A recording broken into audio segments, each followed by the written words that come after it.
Hello again, everybody. Welcome to Thursday. We are about to continue from where we left off last time when I was reading Nigel Nit-Boy.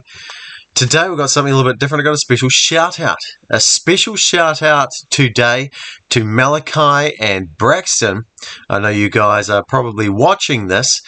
Thank you for your kind feedback. I'm so pleased. I'm actually humbled to hear that you are following my YouTube post and listening to me read Nigel Nit-Boy.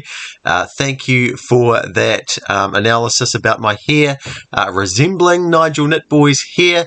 You're probably right. It does need a haircut. So I'm going to have a haircut next week, but I'm going to deliberately leave my hair like this just for the effect of reading the story about Nigel Nit-Boy.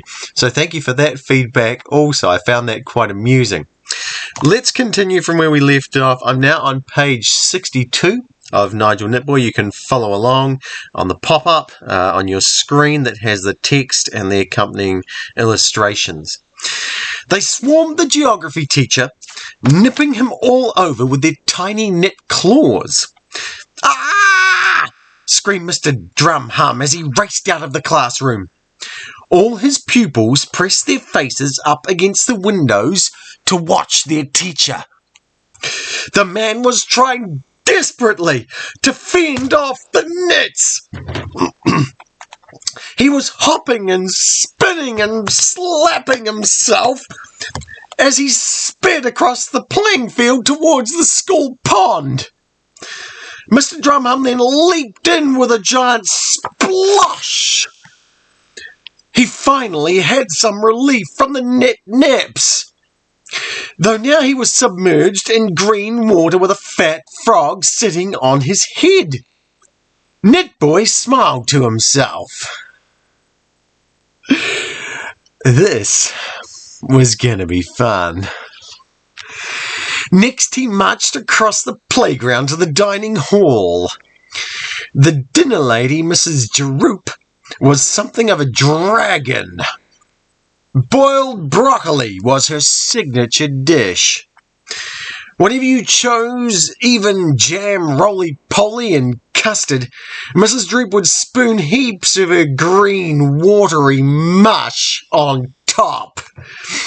Then she would stalk up and down the dining tables, twirling her ladle like a baton, threatening to rap the knuckles of anyone who didn't eat up every last mouthful. Nigel hated broccoli. If Superman feared kryptonite, Nit-Boy was terrified of broccoli. Now he was to have his revenge on the woman who had made him eat a mountain of it. "Nigel," she purred as he strode in, "why have you got your pants on over your trousers?" "Ha ha ha!" Mrs. Droop's smile was wiped off her face as soon as Nit-Boy shouted out his next command. "Nets to the broccoli!" "I am not having your blasted head lice messing with my delicious broccoli," protested the dinner lady. Too late. The nets had swarmed into a whirling tornado. Mrs. Droop stood open-mouthed in shock as this twisting vortex spun over her precious trays of broccoli. Then the tornado started flurrying damp, limp vegetable straight at Mrs. Droop.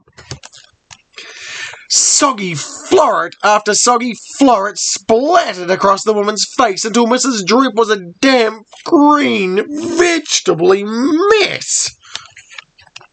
Now Nit-Boy was ready to have his revenge on his headmaster. Headmaster being another word for school principal is who Nigel is going to have his revenge on. The elderly Mrs. Sirchops had suspended Nigel from school after his 10th detention for reading comic books in lessons. The headmaster, or school principal, was a small and timid man, so Nit-Boy thought he would frighten him. Nigel stood in the playground just below the window of the headmaster's office. He closed his eyes in concentration. "Nets, shapeshift," he ordered. Slowly, the tiny insects swarmed together into the shape of a giant super net. They were able to read their master's mind. As the boy kept his eyes tightly shut, a look of intense concentration on his face, the giant net shape surged towards the headmaster's window. It banged on the glass with its giant claw. Clunk, clunk, clunk. And let's end today's session there. That was the end of page 65 of Nigel Nit-Boy. We're now on page 66, which we'll take up next time. Thank you all for listening again, and thank you so much, Malachi and Braxton. Wonderful to have that feedback from you. I hope you enjoyed today's session, as I hope everybody else enjoyed today's session as well. Stay tuned in for the next session of Nigel Nit-Boy when we begin reading page 66. Thanks, everyone.